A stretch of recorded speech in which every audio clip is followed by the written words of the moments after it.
నమస్తే TV 20 news కి స్వాగతం. బులెటిన్ల ముందుగా హెడ్లైన్స్.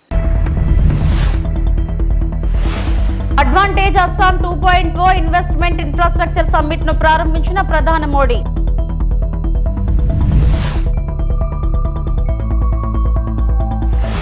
అసెంబ్లీలో జగన్ తీరుపై స్పీకర్ అయ్యన్న అసహనం.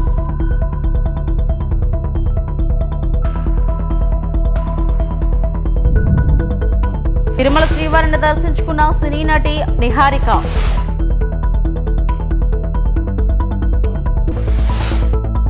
ప్రధానమంత్రి నరేంద్ర మోడీ రాష్ట్రంలో ఆవిష్కరణలు మరియు స్థిరమైన అభివృద్ధిని ప్రోత్సహించడం లక్ష్యంగా మంగళవారం గౌహతిలో Advantage Assam 2.0 infrastructure and investment summit 2025ను ప్రారంభించారు. గౌహతిలో జరిగిన అడ్వాంటేజ్ అస్సాం 2.0 ఇన్వెస్ట్మెంట్ మరియు ఇన్ఫ్రాస్ట్రక్చర్ సమిట్ 2025లో ప్రధానమంత్రి ఒక రోజు ముందుగానే అస్సాంకు చేరుకుని రాష్ట్రంలో విస్తృత శ్రేణి పెట్టుబడి అవకాశాలను ప్రదర్శించే ప్రదర్శనలను సందర్శించారు.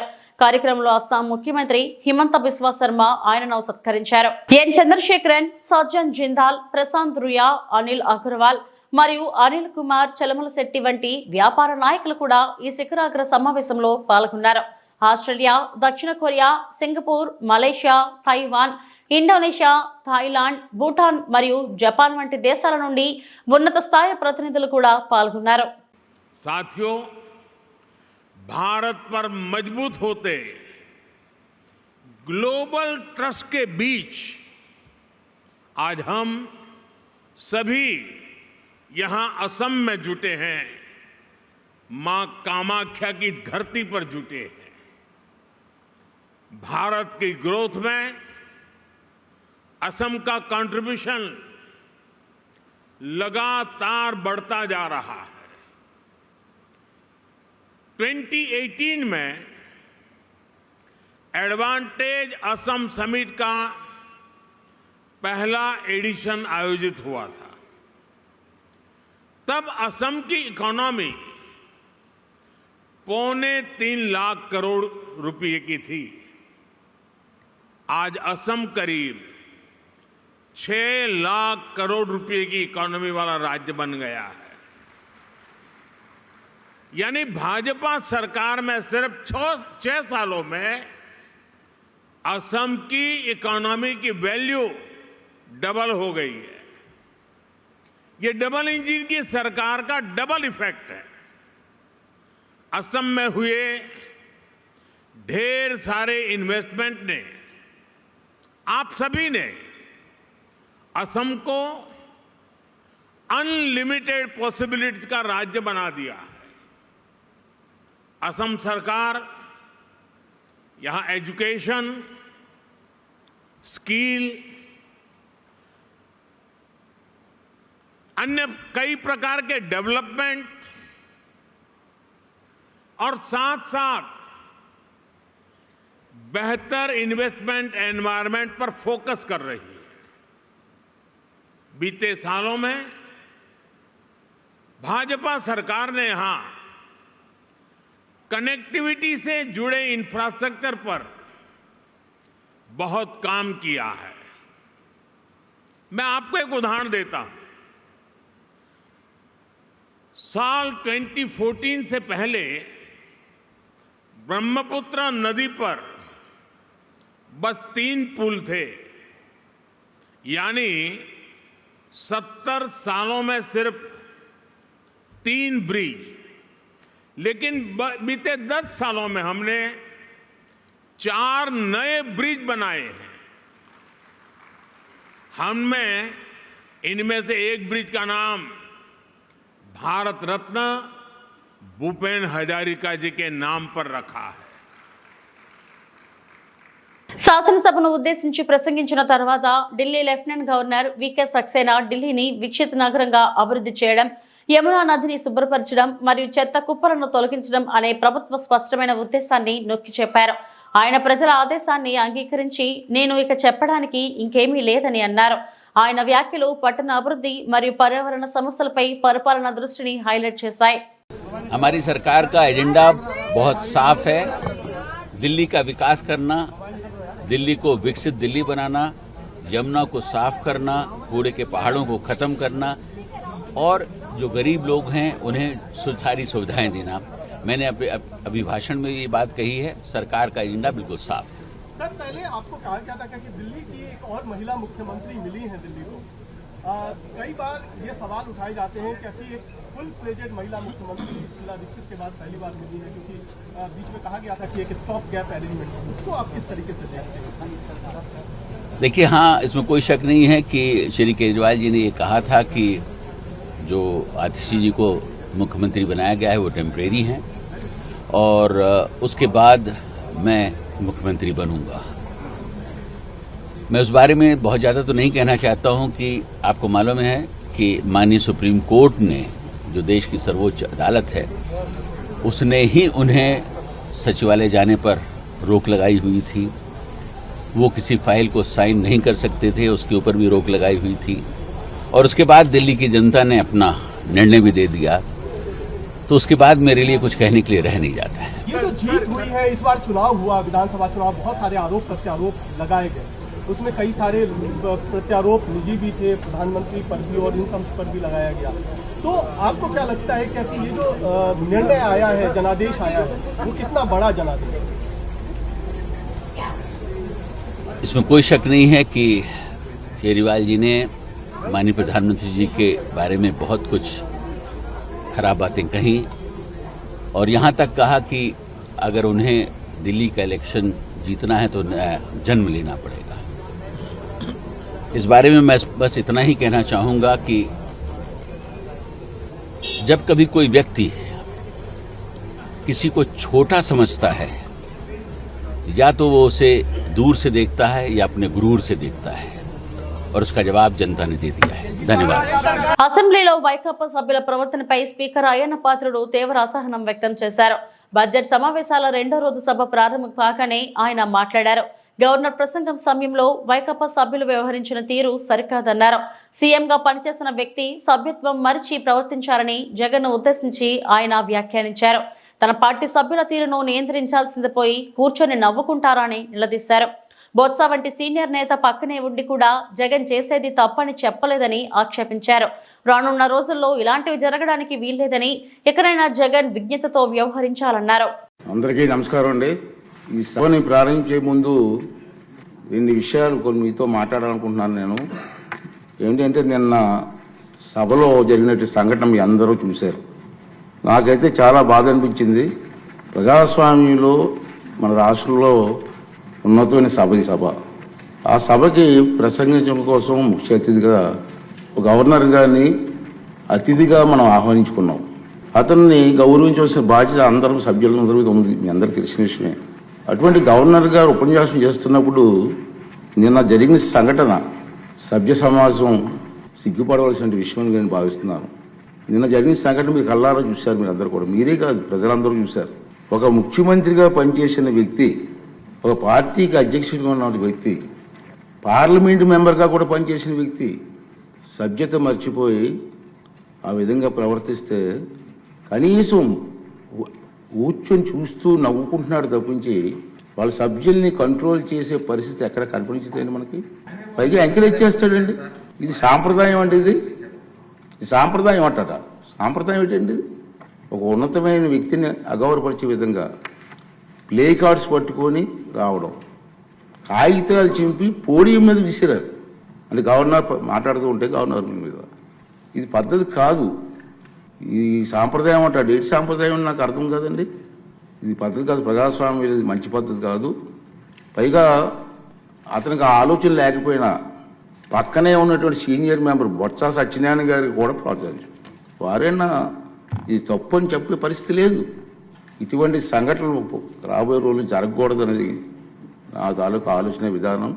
మీరందరూ కూడా గమనిస్తూనే ఉన్నారు. ఇది ఎందుకు చెప్తానంటే, ఇప్పటికైనా విజ్ఞతతో ప్రవర్తించాలని చెప్పి ఆ సభ్యులందరినీ కోరుకుంటున్నాను. సభ ద్వారా ప్రజాస్వామ్యం, పెద్దలు మనకు ఎంతో ప్రజాస్వామ్యాన్ని ఇచ్చారు, రాజ్యాంగాన్ని ఇచ్చారు. రాజ్యాంగానికి అనుగుణంగా మనం ప్రవర్తించాలి తప్పించి మన ఇష్టం వచ్చిన మాట్లాడుకుంటాం, సర్వ హక్కులు నాకే ఉన్నాయి, నేను మాట్లాడతానన్నది ఇది పద్ధతి కాదని చెప్పి ఈ సభ ద్వారా సభ్యులందరికీ, అన్ని పార్టీ సభ్యులకు కూడా మనం చేస్తున్నాను. అదే ప్రజలు కూడా దీన్ని గమనిస్తున్నారనే విషయాన్ని కూడా మనం చూసుకోవాలి.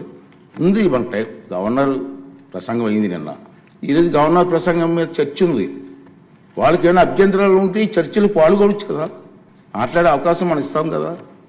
ఈ రోజంతా మాట్లాడవచ్చు. మీరు హౌస్కి వచ్చి మీరు మాట్లాడకుండా మీ ఇష్టం వచ్చినట్టు ఈ విధంగా ప్రవర్తించడాన్ని అందరం కూడా ఖండించవలసిన అవసరం ఉంది. ఇటువంటి సంఘటనలు రాబోయే రోజుల్లో జరగకూడదు అనేది నా తాలూకు అభిమతం. ఈ రెండు విషయాలు మీ ముందు చెప్పాలని నేను ఈ మాట మాట్లాడుతానని చెప్పి మనం చేస్తూ, మరి ఇప్పుడు ఈ సభలో జరగబోయే సభలో ప్యానల్ సభ్యులుగా మండల్ బుద్ధప్రసాద్ గారు, వరదరాజుల రెడ్డి గారు, జ్యోతుల్ నెహ్రూ గారు, కోళ్ళ లలిత్ కుమార్ గారు, దాసర్ సుధ గారు, విష్ణు కుమార్ రాజు గారు వీరిని నియమించడం జరిగింది. ఆల్రెడీ మరి లాస్ట్ టైం కూడా అనౌన్స్ చేసాం. మధ్యలో ఏమన్నా గ్యాప్ వస్తే వాళ్ళు కూడా సభను నడిపించవలసిందిగా, వారిని కూడా రెడీగా ఉండవలసిందిగా ఇది ద్వారా వాళ్ళని కోరుకున్నాను.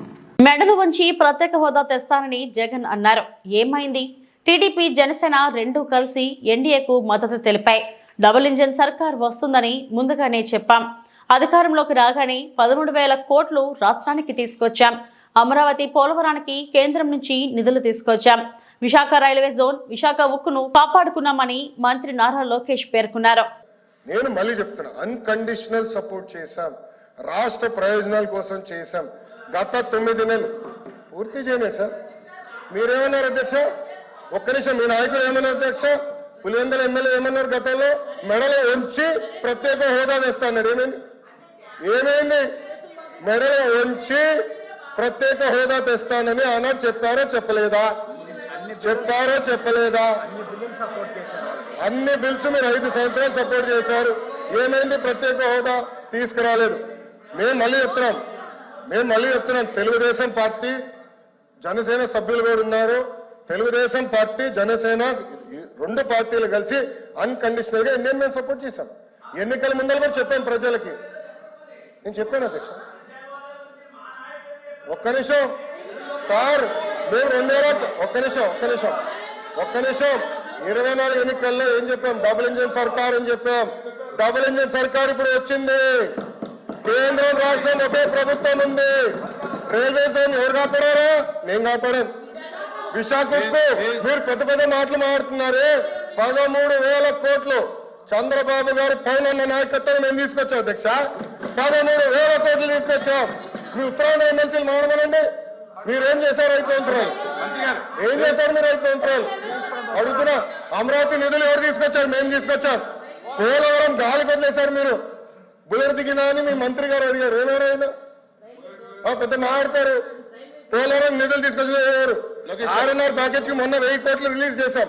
నో అధ్యక్ష, ఐఎమ్ ప్రొటెస్టింగ్. మేడం గారు has to withdraw that statement. ఇది కరెక్ట్ కాదు అధ్యక్ష. I'm sorry. ఓకే, సభ్యులు ఉన్నారని చెప్పొచ్చు, ఐ హావ్ నో ప్రాబ్లం. కానీ ఏదో మేము వాళ్ళని థ్రెటన్ చేస్తున్నట్టు, ఏదో మా పైన ఆధారపడే పదం వాడతాం కరెక్ట్ కాదు అధ్యక్ష. మేము ఏనాడో అనలేదు. మా సపోర్ట్ అన్కండిషనల్. రాష్ట్ర ప్రయోజనాల కోసం కేంద్ర ప్రభుత్వాన్ని మేము సపోర్ట్ చేస్తున్నాం. ఎస్ఎల్బీసీ టన్నెల్లో చిక్కుకున్న 8 మందిని సురక్షితంగా బయటకు తీసుకొచ్చేందుకు ప్రభుత్వం తీవ్రంగా ప్రయత్నిస్తుందని తెలంగాణ మంత్రి కోమటిరెడ్డి వెంకటరెడ్డి చెప్పారు. టన్నెల్ వద్ద కొనసాగుతున్న సహాయక చర్యలను సీనియర్ నేత జానారెడ్డితో కలిసి పర్యవేక్షించారు. ఈ సందర్భంగా మీడియాతో మాట్లాడారు. ఓవైపు 8 మంది ప్రాణాపాయ స్థితిలో ఉంటే బారాస నేతలు విమర్శలు చేయడం తగదని హితవు పలికారు. ఘటనా స్థలానికి సీఎం రాలేదంటూ ఎక్స్ వేదికగా కేటీఆర్ చేసిన వ్యాఖ్యలపై మంత్రి మండిపడ్డారు. 3 రోజుల క్రితం జరిగిన సంఘటన ఎస్ఎల్బీసీ టన్నులో ఎంతో విషాదకరమైనది కాదు, దిగ్భ్రాంతికరమైన మమ్మల్ని అందరినీ కూడా కలిసివేసింది.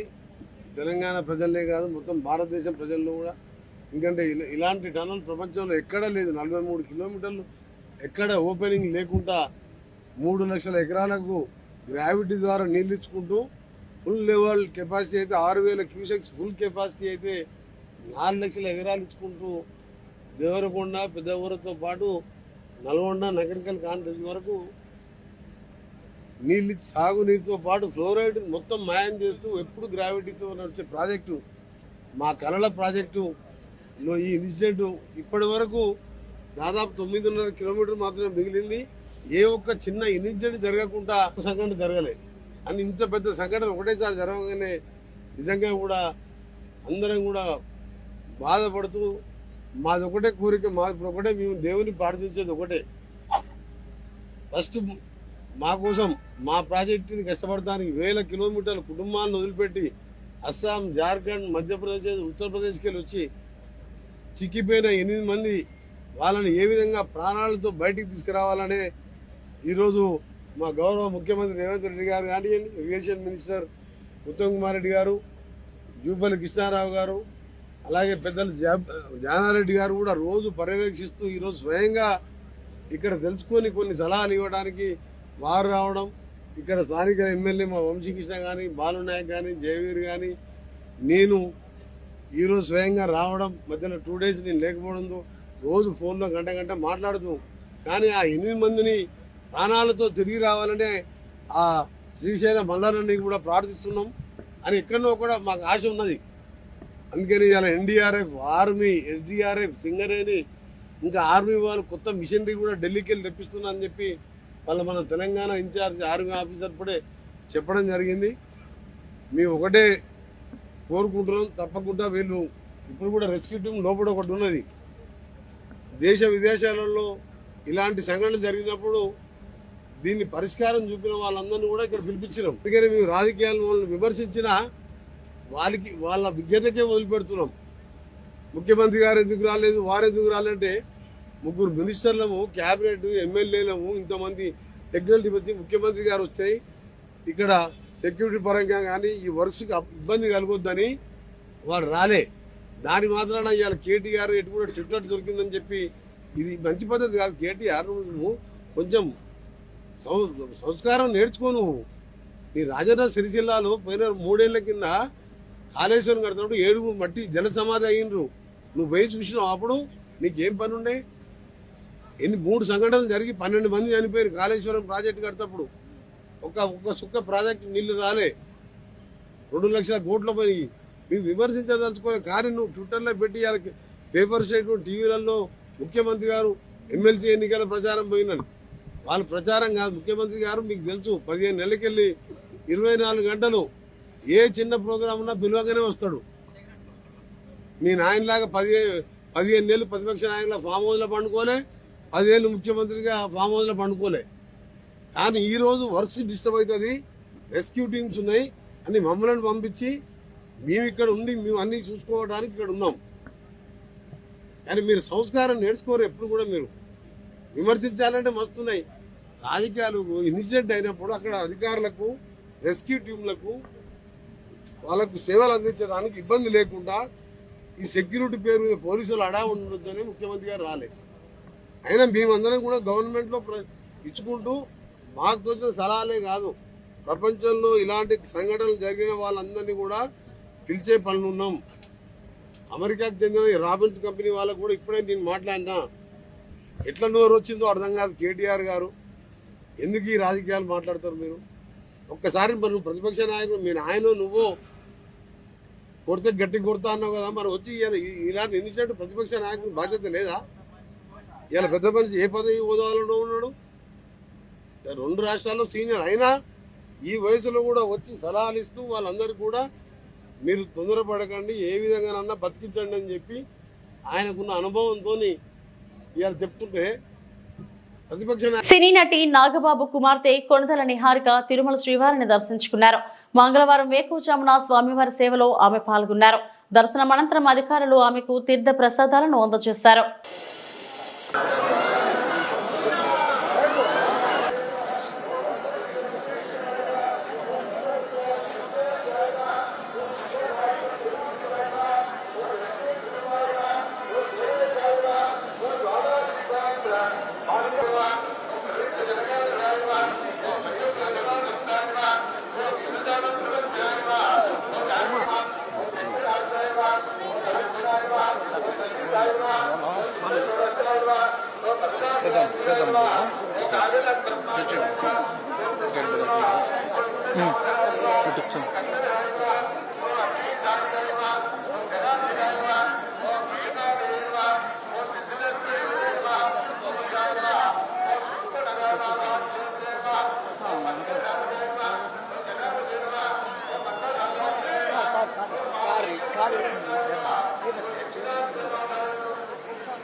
కోనసీమ తిరుమలగా ప్రసిద్ధి చెందిన ఆత్రేయపురం మండలం వాడపల్లి శ్రీ వెంకటేశ్వర స్వామి వారి దేవస్థానంలో సోమవారం హుండీ లెక్కింపు నిర్వహించారు.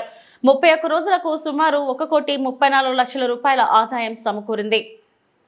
దేవస్థానం కార్యనిర్వహణాధికారి డిప్యూటీ కమిషనర్ నల్లం సూర్య చక్రధర్రావు ఆధ్వర్యంలో అర్చకులు స్వామివారికి ప్రత్యేక పూజలు నిర్వహించిన అనంతరం శ్రీవారి సేవకులు హుండీలను తెరిచి లెక్కింపు ప్రారంభించారు.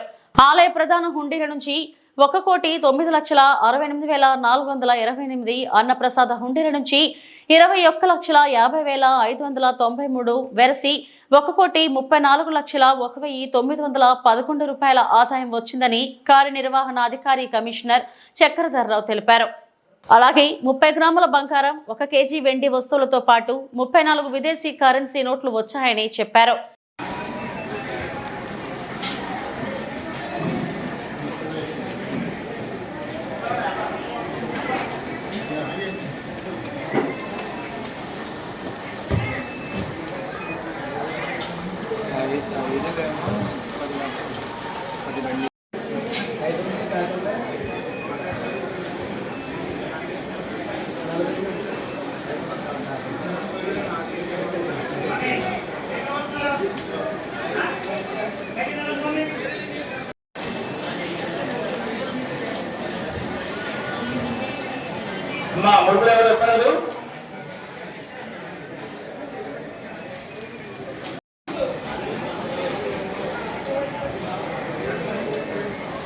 అమ్మా నోట్లు లెక్క పెట్టేవాళ్ళు పేపర్ పక్కన వచ్చేలాగా చూడాలి.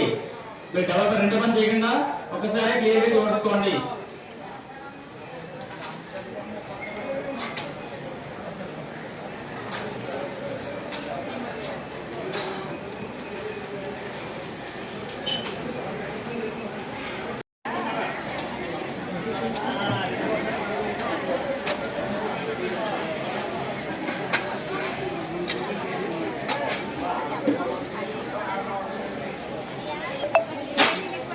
అమ్మా ఏ చిన్న వస్తువు అయినా సరే, ముడిపోయినా సరే, నోట్లు కట్లైనా సరే ప్లేట్లోనో బకెట్లోనో తీసుకురండి.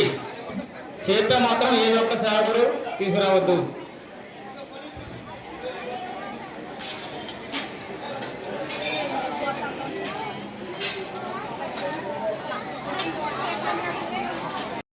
అలాగే 20 రకాలు పాతది కొత్తవి, అలాగే 50 కూడా 2 రకాలు చూడండి.